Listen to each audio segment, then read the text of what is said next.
últimos 10 anos, o Brasil, em 2024, atingiu o ápice em atestados e afastamentos do trabalho, alegando saúde mental, ansiedade e depressão. Esse é um problema mundial, porque ele gera um prejuízo global financeiro de 1 trilhão por ano, segundo a OMS.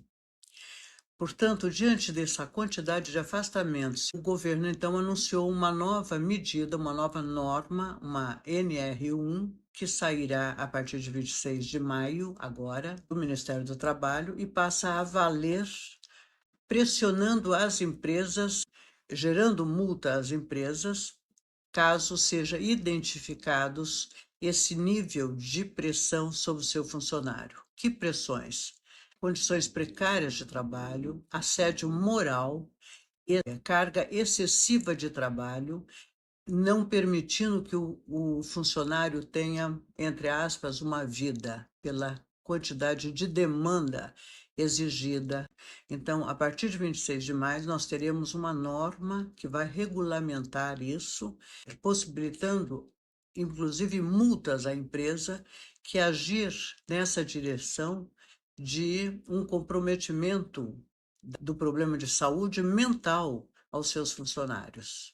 Me lembra muito, na Sociedade do Cansaço, o coreano Shu Han, que escreveu esse livro, é completamente essa questão que nós vivemos em todos os países que trabalham com empresas e a questões de marketing, numa exigência de enxugar o máximo dos seus funcionários e não tendo um atendimento humanizado aos seus funcionários, enquanto visa o lucro na sua forma mais exacerbada.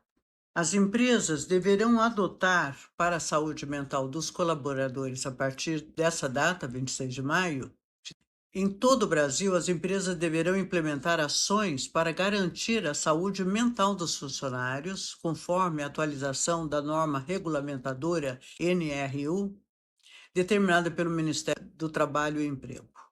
A nova regra exige que as organizações identifiquem e reduzam riscos psicossociais, como sobrecarga de trabalho, jornadas excessivas e assédio, além de adotarem medidas como análise ergonômica do trabalho, gerenciamento de riscos ocupacionais e programas de apoio psicológico.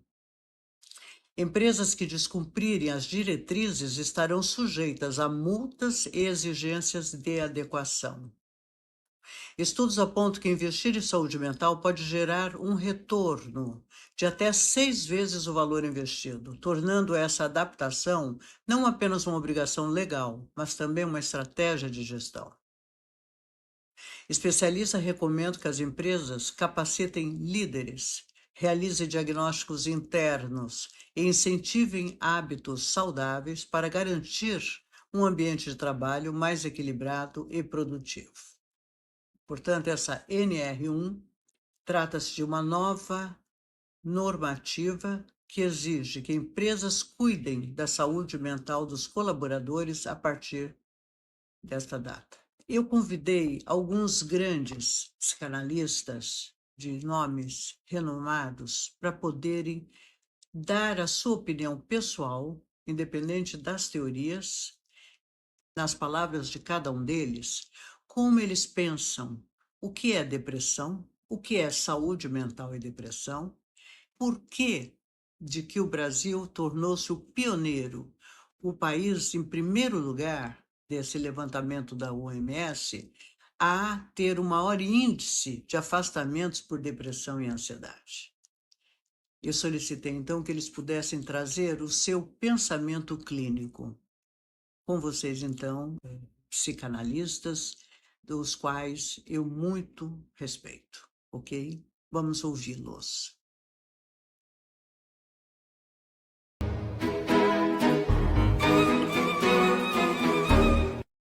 Olha, Norma, o que eu penso, assim, em modo mais simples possível, é que esse número tão alargado diz respeito nos fala que nós estamos considerando cada vez menos a nossa natureza humana, né? E a nossa natureza humana, ela é ansiosa, ela é angustiada por definição. O ser vivo, o ser humano, né, falam todos os filósofos, poetas, psicólogos, o ser humano é um ser angustiado por definição. Né, acabei de ver uma entrevista da Fernanda Montenegro, linda, linda, que fala exatamente isso. Se eu não fosse angustiada, né, a angústia faz parte da vida. Eu teria Alzheimer, né? Eu teria uma caduquice, né? A gente precisa aprender a lidar com a nossa angústia. Só que cada vez menos a gente tem espaço para isso, né? Nas empresas, nas redes sociais, em tudo que a gente faz e tem feito, cada vez menos o humano é considerado. Só que nós somos humanos e, portanto, nós somos angustiados. A angústia nos leva a uma mola propulsora que nos leva ao crescimento, que nos leva para frente. As nossas inquietudes, se a gente abriga as nossas inquietudes, a gente é criativo, a gente é inteligente, né? Faz parte realmente, né, da mola, né, da vontade de viver, né? Mas, então, que passou a ser visto a ansiedade, a angústia como doença. Então, as pessoas estão sendo afastadas porque são seres humanos, na sua humanidade. A humanidade não é mais bem-vinda. Você tem que ser um robô, você tem que ser um ser inanimado, sem alma, né? Ou uma idealização do ser humano que não é humano, né? Não é nada humano. Então a gente não está aceitando a realidade e por isso nós sofremos muito. A maior parte das pessoas que vêm aos consultórios nossos são pessoas que não aceitam a vida como ela é, a realidade como ela é. E a realidade como ela é que o ser humano é ansioso, por definição. E aí a gente precisa lidar com isso. Para lidar com isso, a gente tem que ter tempo. E a gente não tem tempo para nada, né? Então a gente está medicalizando, hospitalizando, vendo como algo, como doença, algo que é da natureza humana. Então, nós estamos cada vez mais querendo mostrar o que não somos. Então, a gente se publica como se fôssemos sem depressões, sem ansiedade. E a vida nossa, mental, é o tempo inteiro um fluxo, no qual a gente sai de uma angústia, fica mais tranquilo, depois de novo passa por outra, né? E assim por diante. A escola da vida. A escola da vida, exatamente. É uma pena, porque o que me deixa ansioso, angustiado, também é um traço de mim, né, que fica perdido e que podia me ajudar a ser mais criativa, a ser mais eu mesma, né? Porque é alguma coisa que só você sabe, como é conviver com você mesmo, com a sua ansiedade, com a sua angústia, com os seus momentos de felicidade, né, e de tristeza. Enfim, a gente é um monte de coisas, né? É um vai e volta, né? É um movimento. O que vem a ser, com as suas palavras, Anne, o inconsciente, aquilo que nós não comandamos e que nos inunda? Eu sou o inconsciente.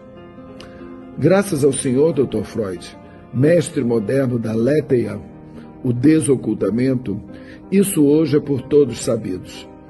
O senhor soube ler na tragédia que Sófocles escreveu sobre mim a verdade do desejo de todo mundo, a tal ponto que hoje meu nome é indissociável do seu. Estamos amalgamados. Como aos 150 anos de seu nascimento, dizem que eu, Édipo, não existo mais? Que sou velho, ultrapassado, anacrônico? O inconsciente, né, que bonito aquilo que não comandamos, é a nossa infinitude, é a nossa alma. Para mim, é o que tem de mais importante no ser humano.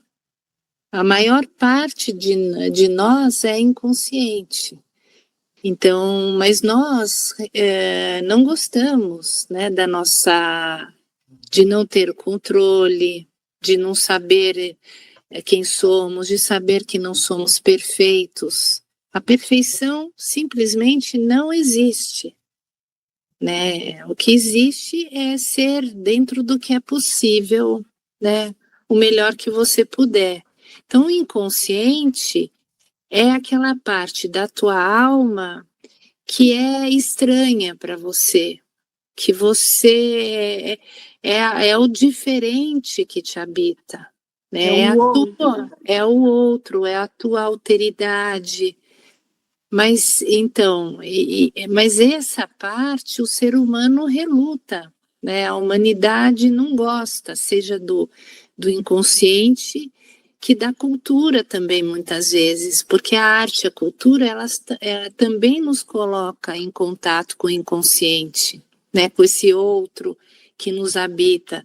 Mas é um outro que a gente não conhece, mas no fundo, a gente sabe que tem a ver com a gente, aquela sensação que alguém te fala, você é assim, você fala, não, eu não sou. A gente gosta muito de descrever a nós mesmos, né? A gente fala, eu sou isso, sou aquilo, e no fim a gente percebe que não é bem assim, a gente é surpreendido por esse inconsciente, né? Por esse desconhecido que nos habita, vira e mexe, né?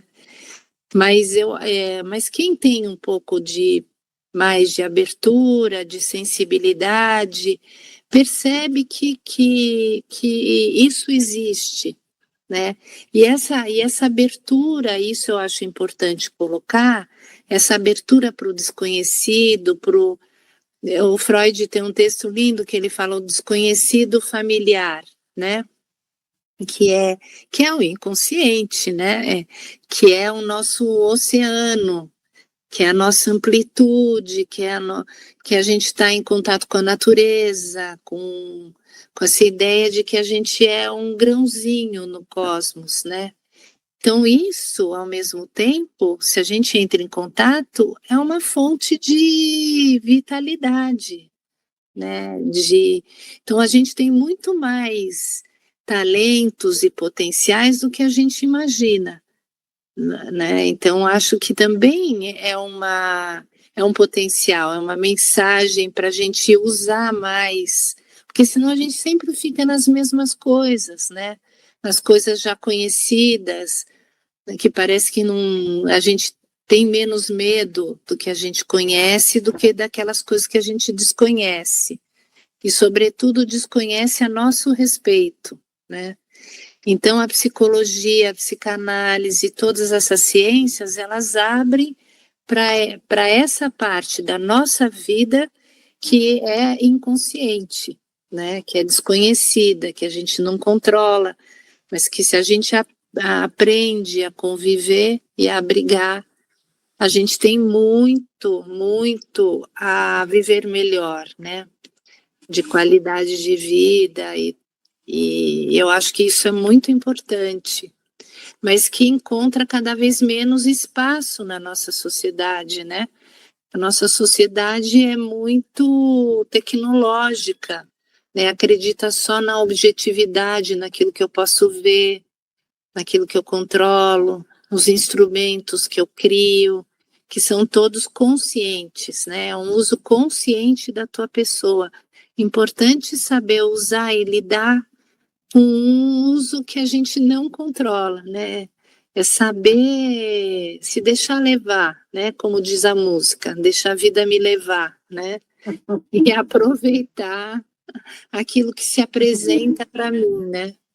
Que a pessoa ficará muito mais rica, né? Muito mais rica. O inconsciente é a nossa fonte, né, de riqueza, né? Nossa usina de riqueza, de poesia, né? Na vida. Muito bom. Obrigada, Nil. Eu Maravilhoso. que agradeço beijo. muito. Até. Tchau, tchau. Tchau a todos. Tchau, obrigada. Tchau.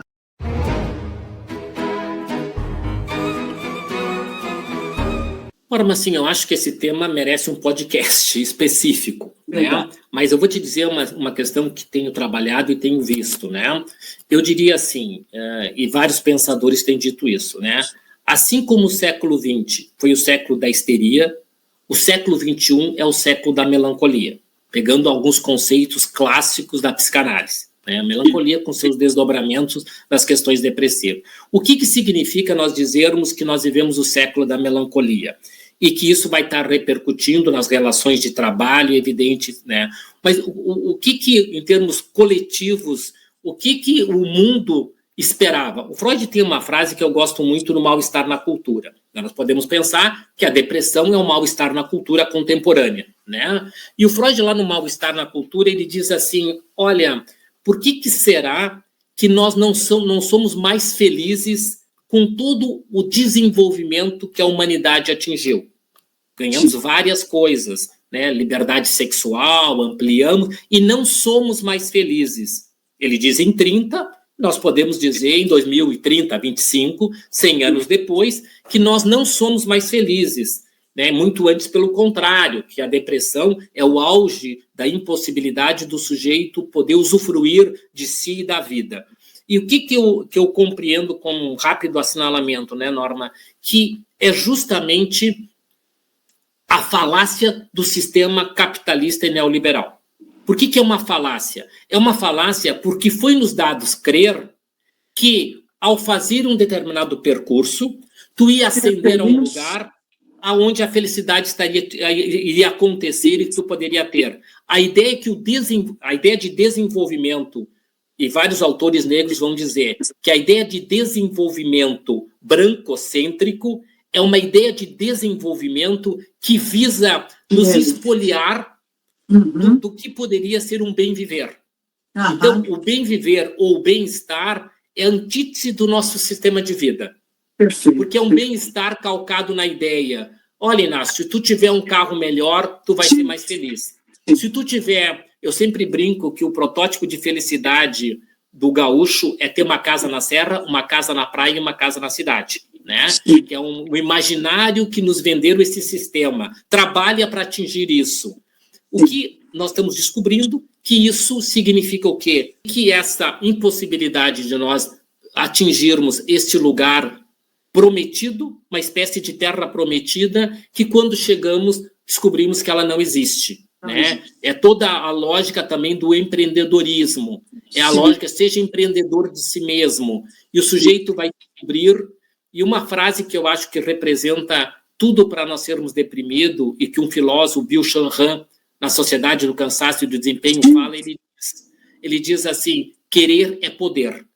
Essa é a frase que tem a gênese de uma questão narcísica e de uma questão que nos leva a ser querer não é poder.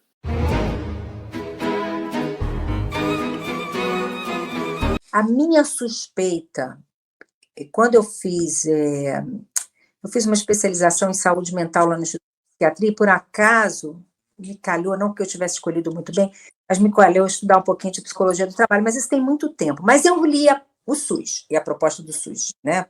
Então, assim, primeira coisa que me ocorre é uma associação.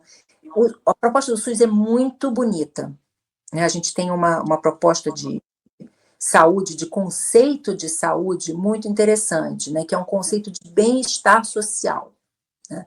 Então, primeiro que isso já amplia, então isso possibilita, né, que o nosso país considere a saúde mental como um fator importante, né, de bem-estar social, né? Então, não é só estar saudável, mas é ter toda condições para essa saúde, né, física e mental. Mas isso dá margem a políticas públicas interessantes, isso dá margem, né, na questão da legislação do trabalho, que isso existe. Por que eu estou te dizendo isso? Por exemplo, os Estados Unidos, né, super avançado, quando eu tive neném, eu trabalhava trabalhava mesmo, empresa e tal lá, e assim, você tinha direito a tirar 2 semanas de licença, que você podia juntar com 1 semana de mental health days, que você podia juntar com 2 semanas de férias, enfim, não dava 1 mês e meio de licença. Né? Então, que atendimento, que posição, como uma sociedade valoriza a maternagem. Né? Então, a gente tem, assim, no Brasil, uma consciência maior. Né? Então, se isso é uma verdade, isso vai ser usado. Né? E eu acho que isso vai ser usado porque outras coisas, por exemplo, me corrija se eu estiver errada, não, mas eu me lembro que uma das grandes áreas de afastamento era justamente na educação. Não era só nas empresas, mas na área de educação. Professor público, etc. e tal. Né? Ali também tem uma área de estresse muito, muito grande. Não aguentar a violência que tem nessas instituições. Então, eu acho que uma vez que você tem a possibilidade de pedir um atestado médico, de ficar, né, de licença, Afastamento, sim. você já cria, né, você fica ligado. Por exemplo, o que está acontecendo hoje nos Estados Unidos, as pessoas foram desligadas do funcionalismo sem nenhum direito trabalhista. Né? Não tem. Então, assim, tem algumas coisas que o nosso país tem, né, que é incrível, sim. Né, que um país como aquele não tem. Então, é fácil, né, desmontar toda uma estrutura governamental. Enfim. Então, aqui eu acho que a gente tem a condição para sair de licença, mas a gente não tem a condição para atender de uma forma ampla, né, a saúde mental. Todos os programas que são muito bem desenhados no SUS, né, mas eles têm sustentabilidade. Né, não se paga bem ao profissional de saúde, né, não se faz aquilo, né, você não tem, apesar de ter pessoas muito capazes, elas se veem sem condições de atender. Eu atendi vários médicos do SUS, né, e esses mesmo eu aconselhava eles tirarem licença, porque estresse, você não sabe o que é você trabalhar numa unidade de saúde pública e não ter linha para dar ponto, e não ter anestésico, né? Como é que você trabalha sem fazer parto em sala que não tem ar-condicionado, que não tem limpeza, que não tem assistência, né? Coisas muito complicadas, e ainda, né, todo mundo reclama que o médico não é bom, que o médico não quer atender, né? Então, são áreas assim, você faz a legislação, né? Mas você não dá as condições para que aquela legislação possa ser. Você não dá condições de trabalho, né, bem postas. Né? Outra coisa também então, aí, assim, tem toda uma área que eu não conheço, mas de legislação trabalhista que deveria trabalhar junto com, né, a área de como manter. E agora, um outro problema que eu acho que é bem sério nessa linha que você está falando, mas assim, totalmente pensando com você aqui, né? É o problema de que a nossa concepção de emprego e trabalho está mudando. Né? Você vê que os jovens, eles não querem um emprego com garantias, não sei o quê, né? Eles querem um trabalho episódios, né? Sem grandes compromissos. Então, toda essa área de trabalho, do que era valor, os valores estão mudando, né? A sociedade está mudando. Então, assim, o desejo, né, de uma... Não é mais o desejo do jovem, né, de uma segurança, assim, vou passar num trabalho e vou ficar o trabalho, né, na vida da vida. E tem a questão também das empresas como uma cultura de não subjetividade, né? Aí você passa a depender, que não são justamente o que eu chamo de vínculos emancipatórios, né? Não, obrigada a você pela oportunidade, eu fico muito feliz de estar aqui, poder falar dessas coisas. Eu acho que, mais uma vez, acho que esse trabalho teu é importante, né? Eu acho que a gente está pouco o histórico, a historiografia da psicanálise, né?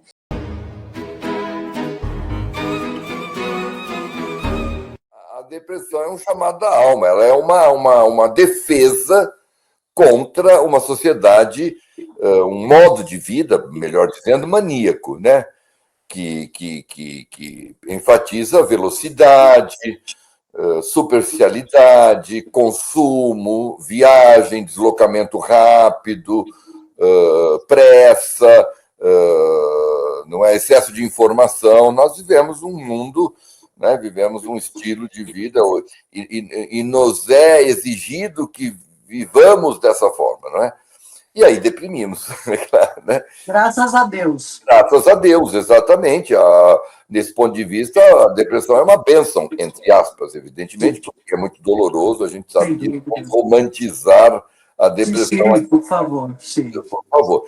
Mas ela é uma defesa, ela é um chamado da alma. É um grito, né? O que tem é a alma, né?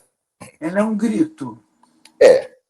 Ela é um grito de alerta, para ecoar aqui o Gonzaguinha, ela é um grito de alerta, ela é um grito de atenção, não é isso? Tanto como fenômeno social, quanto na vida, porque se eu me deprimo, pode muito, não necessariamente, mas pode ter a ver como uma reação a um estilo de vida maníaco. Né? Uma delícia a oportunidade da gente falar essas coisas, gostei muito de conversar contigo, te agradeço mesmo o convite, foi muito bom.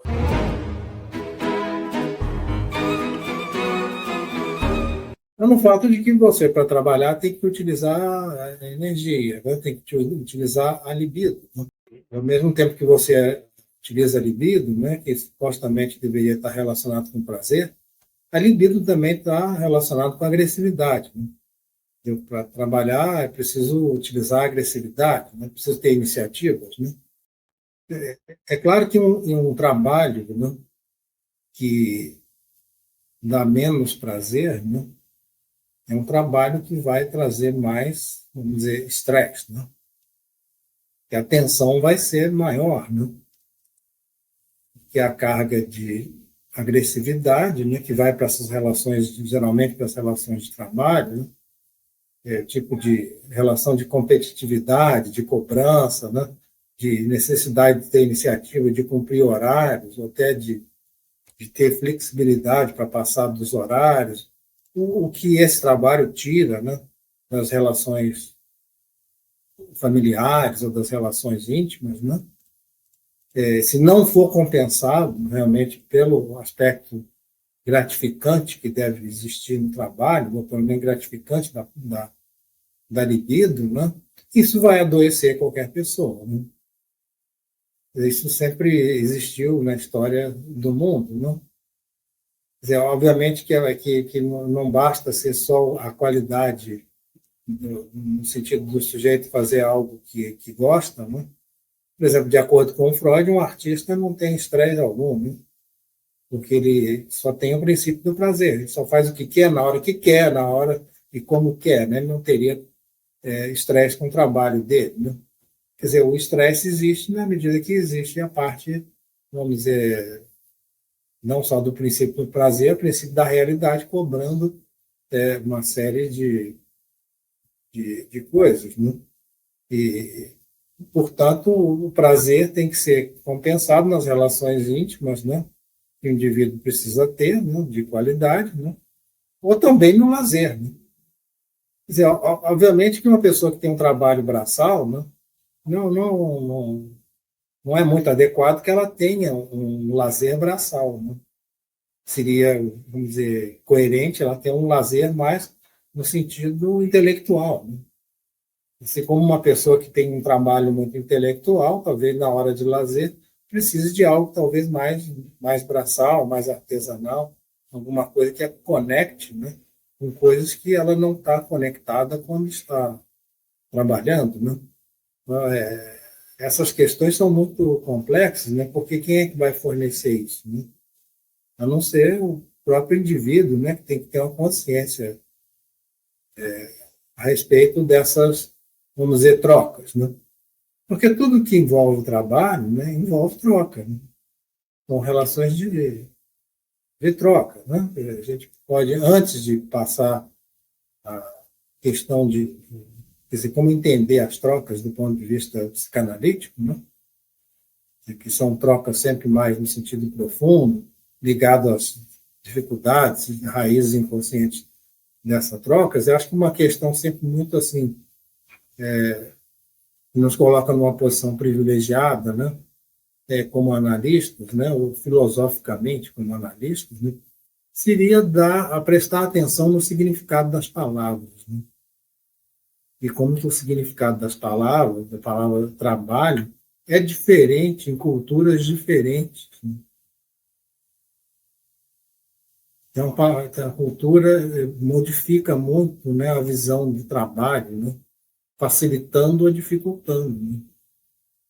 Quer dizer, estranhamente, no latim, trabalho vem de tripalium, que era um chicote de 3 pontas, usado pelos capatazes romanos, né, para fazer com que os escravos, né, andassem na linha, né? Então gritavam tripalium, tripalium, né? E aí o tripalium vem a palavra trabalho, né? Que está nas línguas latinas todas uniformemente, francês, espanhol, italiano, todos têm lá laborare, lavore, trabalho, estão todos ligados a essa origem lá da palavra, no tripalho, no chicote. Então, o significado de trabalho não é um bom significado. É de esforço em comum, é coisa árdua, é elemento punitivo, escravidão, né? Então, já há, talvez, uma predisposição, né, para sentir o trabalho de forma negativa.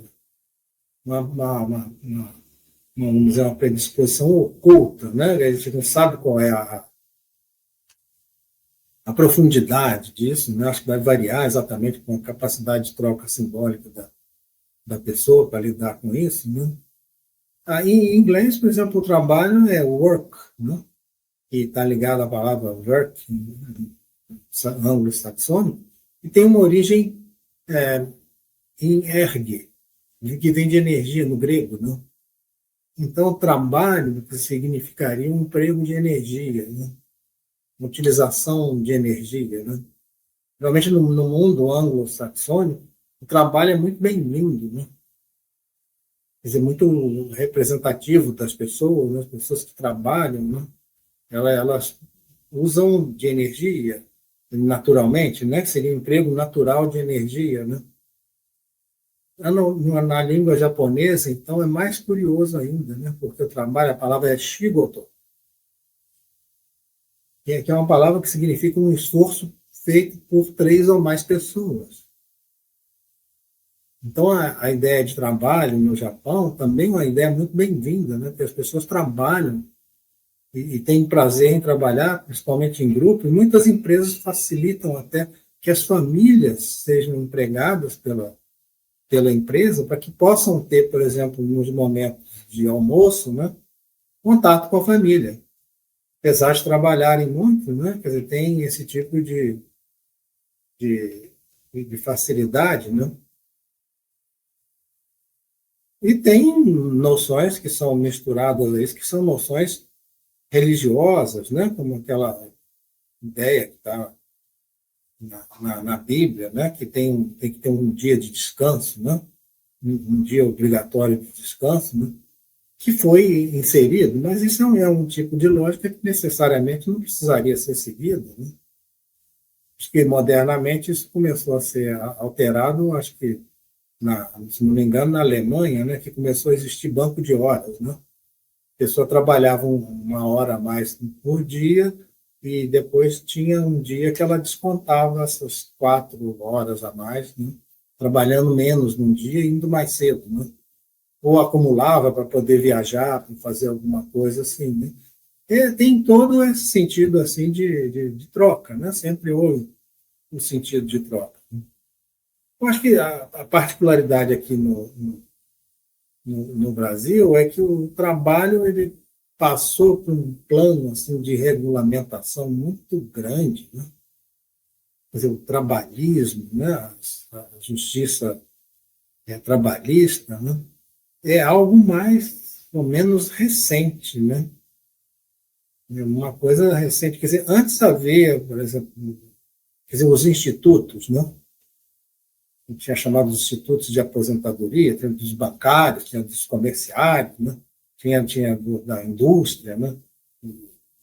Esses institutos, eles faziam negociações diretas, né? Era um empregador, os empregados dos institutos ali se reuniam, né?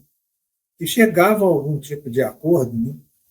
Mas pela questão da intimidade, talvez até de um relacionamento grupal que existia, né? O que facilitava, né? Quando entrou, né, isso já advogados me falaram isso, né, a Justiça do Trabalho, botaram um juiz no meio, né, esse juiz só dificulta as relações e começaram a surgir mais e mais regras e regulamentos e ficando cada vez mais difícil para ambos os lados, né, criando tensões, tanto pelo excesso de coisas que têm que ser cumpridas, né, como também pela necessidade, muitas vezes, que as pessoas têm de transgredir para as coisas funcionarem. Quer dizer, eu já escutei de pacientes que são empresários, né, que se eles fossem seguir todas as regras, a fábrica deles não abriria. Não iria funcionar. Já escutei também absurdos, né, de tipo exigências, né, questão de colocar, por exemplo, um extintor dentro de um estábulo, né? Uma pessoa que produz leite, né? O extintor tinha que ficar dentro. Aí vem um outro órgão da prefeitura e diz, não, o extintor não pode ficar dentro, tem que ficar fora. E aí tem que ficar vigiando qual é a fiscalização que vem. Se é uma fiscalização do extintor de dentro, eles botam o extintor para dentro. Quer dizer, isso é um grau de tensão, quer dizer, absurda, né? Parece até uma comédia, mas essas coisas acontecem, né? Então, a interferência do terceiro nas negociações, profundamente, é uma interferência também do nível de conflito edípico, né? Quer dizer, como se fosse um pai cruel, né? Tratando mal os filhos, e os filhos sempre se sentindo, de certa forma, vítimas, né? De um pai mau, que a própria justiça coloca, às vezes, também em quem fornece emprego, né? E como se tivesse um lado está sempre com a razão e o outro lado nunca tem razão. Aí ficam guerras jurídicas, né? E problemas, testemunha. Quer dizer, não era nada disso, não era para acontecer isso, né? E são exemplos de dificuldade, a pessoa acaba ficando deprimida porque não consegue, ficam anos e anos, né, com reivindicações trabalhistas na justiça, quando era para ter resolvido isso diretamente, né? A gente vê uma legislação, como lá nos Estados Unidos, por exemplo, na Alemanha também, essas coisas são muito mais fáceis de serem resolvidas, né? São muito mais diretas, a palavra das pessoas conta mais, né? Você vê que aqui a palavra das pessoas não conta, então tem que levar para a justiça. Então, tudo vai para a justiça lentifica tudo, né? E posicionamento também, né, da figura do juiz. Eu não sei até que ponto ele está preparado, né, para entender questões emocionais, né, em particulares de cada um, né? Aí começa a ver a coisa de uma forma muito fria, né? Mas as relações de trabalho não são relações frias, não são relações de intimidade, né? Mas, de uma maneira geral, todas essas relações são relações de troca, né? E são trocas entre dois tipos de símbolos, né? A gente tem símbolos que são heterônomos, né? Que são provenientes da cultura, e tem os símbolos autônomos, né? Que são provenientes da criatividade particular e individualidade de cada um, né? Quer dizer, é muito importante esse símbolo autônomo, né? Uma pessoa se dá bem dentro do trabalho, né? E não ficar só esperando receber ordens e não conseguir modificar de uma forma mais adequada aquelas ordens que vêm por símbolos heterônomos, né? Então, é nessas trocas, né, entre esses símbolos que aparece a riqueza ou a pobreza da imaginação de uma pessoa, né? Quer dizer, o que seria um problema atual, né, de pobreza na capacidade imaginativa? O problema está na questão da inteligência artificial, né? Quer dizer, o excesso de inteligência artificial, ela está empobrecendo muita gente, né? Não só também ameaçando tirar empregos, né? De substituir pessoas por máquinas. As pessoas, às vezes, se sentem magoadas, né? Porque são ameaçadas disso, né? Ah, vou botar um computador no seu lugar que ele vai funcionar melhor, né? Bom, isso é uma realidade, né? Isso vem acontecendo. Se fala muito de profissões que vão ser extintas, né? Porque a pessoa pode ir lá na inteligência artificial, a inteligência artificial vai colocar tudo pronto, né? Mas não é difícil observar também que isso atualmente as crianças e os jovens, né, de uma forma geral, todas as pessoas de uma forma geral, estão sendo muito bombardeadas com esses símbolos heterônimos produzidos pela cultura da inteligência artificial. Né? Eu não estou querendo colocar a cultura da inteligência artificial como vilã, né? Mas eu estou só chamando a atenção para os excessos. Né? Assim como eu chamei a atenção para o excesso de justiça, né? Ou poderia ter chamado também, por uma época, o excesso da falta de justiça, que levava à escravização, né? A falta de critério. Né? Então, tudo está no excesso. E o excesso se liga muito mais aos símbolos heterônomos do que aos símbolos autônomos, que o indivíduo pode reagir através dele. Né? Quer dizer, na obra do Bion, o Bion fala de função alfa, né?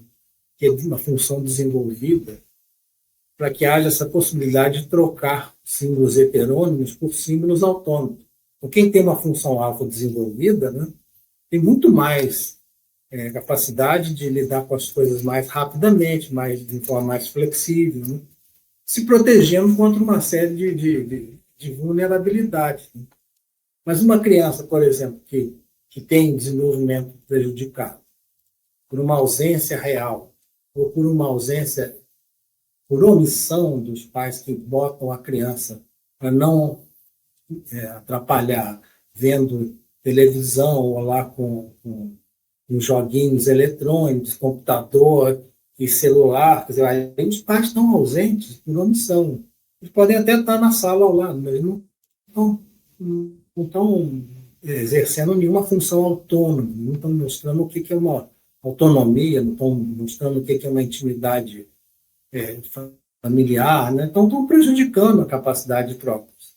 Estão colocando a ideia de trocas em algo que diminui muito as trocas. Não existe troca, né, com a inteligência artificial. Né? Então essa criança cresce vulnerável a uma série de problemas. Né? Obviamente a interação com essas ausências, né, e com essas falhas, né, cria problemas de personalidade muito grandes, principalmente um problema de intolerância à frustração. Então, ela vai estar sempre interagindo com ódio, favorecendo um tipo a gente poderia chamar de superego narcísico, né? Algo narcísico. Então, essa criança ela se torna vulnerável, por exemplo, ao crime. E também, naturalmente, um adulto vulnerável ao crime e aos desvios éticos. Né? Mesmo que essa criança tenha uma boa educação formal, que estude em colégios caros, que supostamente forneçam símbolos éticos e estéticos, ela vai preferir o quê? O antiético e o antiestético. Então, ela se torna uma criança mais consumista, mais superficial, mais incapaz de intimidade emocional. Né? Então, isso mais tarde se torna um adulto que tem essa criança interna e que vai se manifestar no trabalho. Né?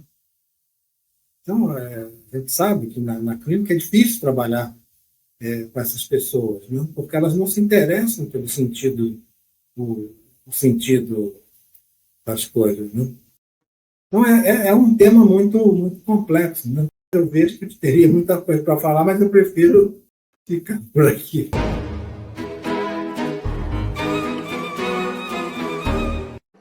Um transtorno mental que continua não estando presente nos manuais de diagnóstico psiquiátrico, que é a dependência de dinheiro.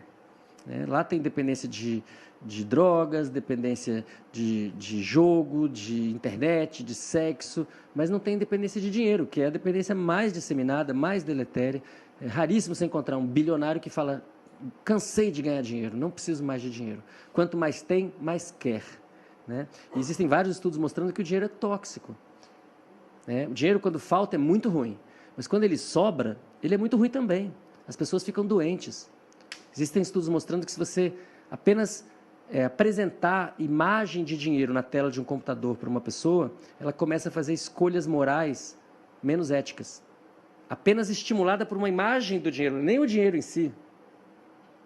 E a gente vive numa sociedade que glorifica o dinheiro e que coloca o dinheiro como sendo a verdadeira divindade. O verdadeiro culto é o culto ao dinheiro, né? Inclusive tem toda uma movimentação religiosa, né, da teologia da prosperidade e do domínio, que diz que tem a ver com poder e dinheiro.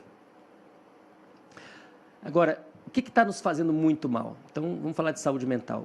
Então, dentro desse contexto de que é o povo da mercadoria viciado em dinheiro, isso tem muitas vertentes, porque por causa desse vício em dinheiro, isso faz com que a gente durma mal, coma mal, se exercite mal, tenha relações tóxicas, não consiga tempo para a própria vida, nem para os amigos, nem para as pessoas que a gente ama. Então, isso tudo é um complexo de problemas que estão ligados a essa dinâmica de funcionamento social. Um dos maiores problemas que a gente tem é que a alimentação está muito ruim. A gente tem uma verdadeira pandemia de ultraprocessados, né? E até pouco tempo atrás, as pessoas realmente consideravam que ultraprocessado era comida. Agora a gente começa a perceber que não, que aquilo não é comida. Aquilo ali está, na verdade, substituindo a comida com baixíssimo valor nutricional, né? E excesso de açúcar, excesso de gordura, excesso de sal, altamente viciante. Não é à toa que quem investiu na indústria de ultraprocessados nos últimos 30 anos, os grandes investidores estavam vindo da indústria do tabaco. Quando eles perceberam que o tabaco não ia continuar a ser tão lucrativo, porque produz tanta doença, então foram para outra coisa que é altamente aditiva e que são essas comidas vendidas em pacote e que causam todo tipo de doença, todo tipo de transtorno físico e mental, inclusive bastante depressão. Mortalidade infantil aumentada, muitos problemas. E o que é mais terrível é que esse tipo de alimentação vai atingir, sobretudo, as pessoas de classe mais baixa, que é a comida mais barata, né? Eu fiquei muito impressionado. Eu fui a Guatemala ano passado e eu vi, né, um país indígena, mas todo mundo comendo Cheetos, né? E a comida guatemalteca mesmo, você tem que ir lá na feira para conseguir comprar, mas assim, o que tem em todos os lugares são as banquinhas. Você entra em lugares que só tem comida processada, não tem nenhuma opção. O Brasil ainda não está lá completamente, mas a gente está indo nessa direção. Outra pandemia importante é a pandemia de telas. Está bastante demonstrado que o excesso de exposição a telas, a conteúdo audiovisual, sobretudo esse conteúdo cortado, fragmentado, incessante, frenético, está ligado à depressão, está ligado à ansiedade. É um problema, na verdade, seríssimo de saúde mental para adolescentes. Tem uma crise gigante entre adolescentes hoje ligada a um acesso completamente desregulado disso aqui, né? Se fosse cocaína, a gente não faria isso, mas é isso, né? A gente está falando de algo que mobiliza o sistema cerebral dopaminérgico como se fosse cocaína.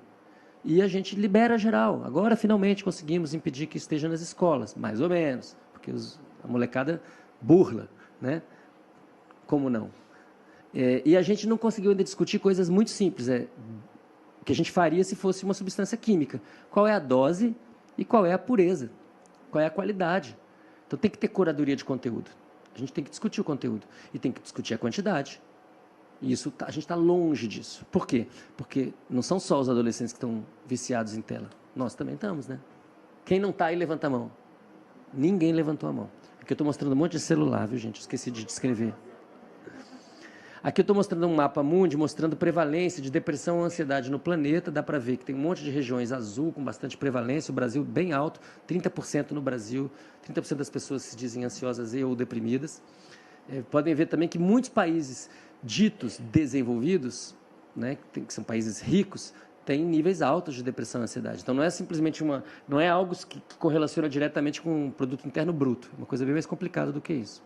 Aqui eu estou mostrando um mapa semelhante do planeta, só que agora, em vez de representar depressão e ansiedade, a gente está representando o número de suicídios. anualmente, morrem cerca de 700 mil pessoas no planeta por suicídio. Isso é o dobro do número de homicídios. Acho que esse número basta para mostrar que a gente está doente, né?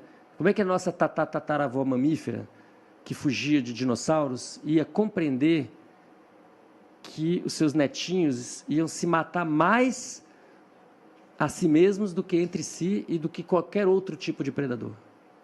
Tem algo muito errado com a gente, e a gente está indo nessa direção sem conseguir evitar. Isso, evidentemente, do ponto de vista do capitalismo, é uma oportunidade de negócios. Então, nos últimos 50 anos, todo mundo da classe média ocidental e depois no Oriente também, recebeu a informação, e muita gente embarcou nessa, que se você não tomar um antidepressivo, você não tem como ficar legal. Né? Então, por quê? Porque aí existe uma biologização do transtorno mental. Então, você está doente porque você está sofrendo, porque você tem baixa serotonina. Então, como você tem baixa serotonina, a gente vai suplementar essa serotonina e aí você toma um remédio todo dia para o resto da vida. Ou 2, ou 3, ou 4. Muitas pessoas aí estão tomando 2, 3 antidepressivos, mais um estabilizador do humor, mais o lítio. Não vou perguntar aqui não, mas eu sei que está rolando. Não vou fazer essa pergunta. E o que acontece? As pessoas receberam a informação de que elas precisavam se medicar dessa maneira de alguém que estava falando em nome da ciência, de um médico, de uma médica, de um profissional de saúde, que com um jaleco branco falou, olha, esse problema é seu, é um problema individual, e eu tenho como resolver, basta que você tome isso aqui para o resto da vida.